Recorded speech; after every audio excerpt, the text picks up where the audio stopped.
Hey guys, welcome back to my channel. So today we're going to be reviewing the new Anastasia Beverly Hills Luminous Foundation. So if you want to see how this product works, then just keep watching.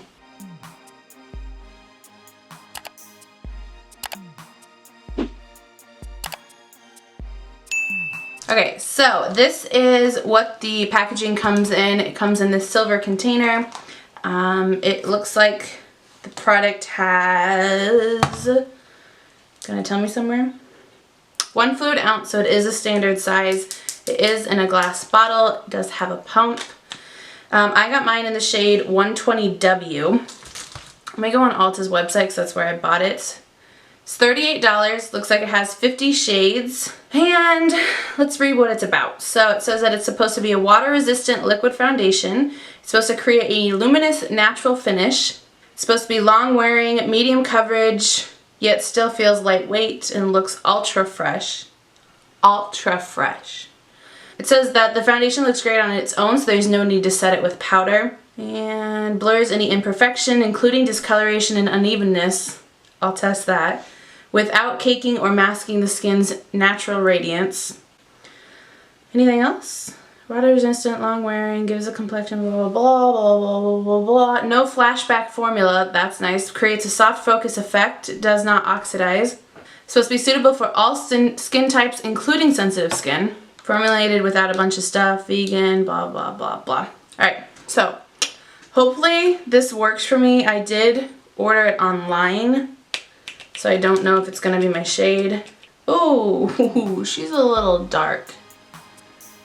Ignore the nub. We're not going to talk about it.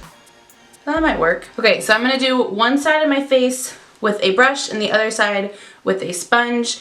Okay, so let's do the side of the face with the brush. So this is the Japanesque 708 brush. And I'm just going to apply it with the flat foundation brush first, just to kind of paint it on the face. And I did just put one pump on my hand so far.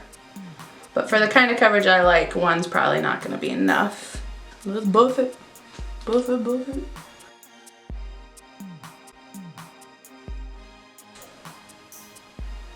Okay, I barely see anything. Actually, what I can see is a streak that wasn't blended.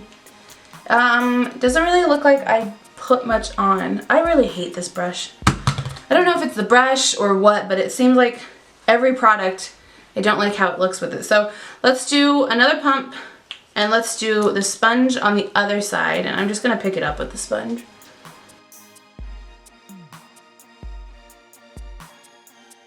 Okay, so this is the sponge side with 2 pumps of foundation, and I still see all my redness.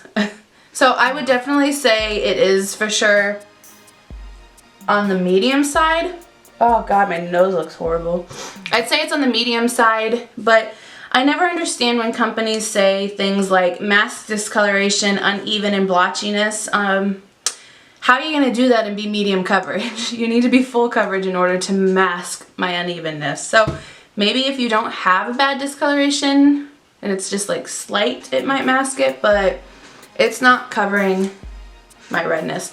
So I'm going to go ahead, apply some more, but do it where I let it sit for a little bit to kind of hopefully get the fullness to be more intense. And I'm definitely going to use a sponge because I don't like the way the brush looked. So let's keep going. Just keep swimming. Just keep swimming. Swimming, swimming.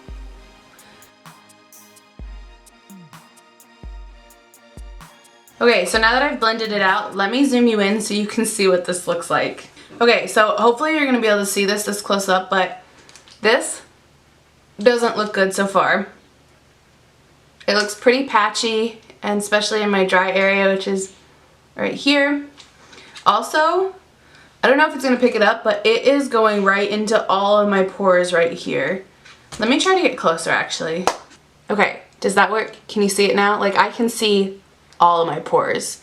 So let me zoom back out. Okay, I'm gonna go about, finish the rest of my face. I am gonna lightly powder it, even though it says you don't need to, just because I've had some foundations that they look better once I do powder. So let me go do all of that, and then we'll be right back to see what it looks like. now my makeup's done and it does look a little better. There's still some problem areas, so let me zoom you in so you can see those. Okay, so right here is still a problem. It's not as bad, but you can still see it clinging to dry patches. And then I'm also, it's like going in lines that I didn't even know I had. Like most foundation don't do this, so like you can really see it right there. Hopefully the camera picks it up. In person, God, that nub. In person I can really see it. I still can see my pores here. They're just not as visible now with some powder in it, but yeah. Let me zoom you back out. Okay, so it's basically 11 o'clock now. So we're gonna go throughout the rest of the day and then I will come and check in at the end of the day so you can see what it looks like. Hey guys, okay, so it's now been about 8 hours. It's 7 o'clock now.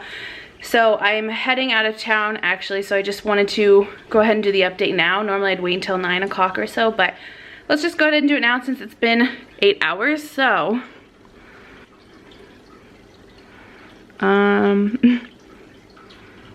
It's looking pretty bad. I've never really had a foundation do this that much. Yeah, wow. This is a different camera and it looks, you can see a lot more. I don't know, I feel like I'd have to try it a different way. As of right now, I don't recommend it, but I'm probably gonna try a couple of different ways of things to do here in this area to make it better. And I'll let you know in the description if those worked, like maybe try something more hydrating here, something maybe more pore filling so it's not going into my lines. I'll try that and let you know in the description, but if they work the same as what this is doing, then I don't recommend it. So that's all I have for this video. Thank you for watching and I'll see you in the next one.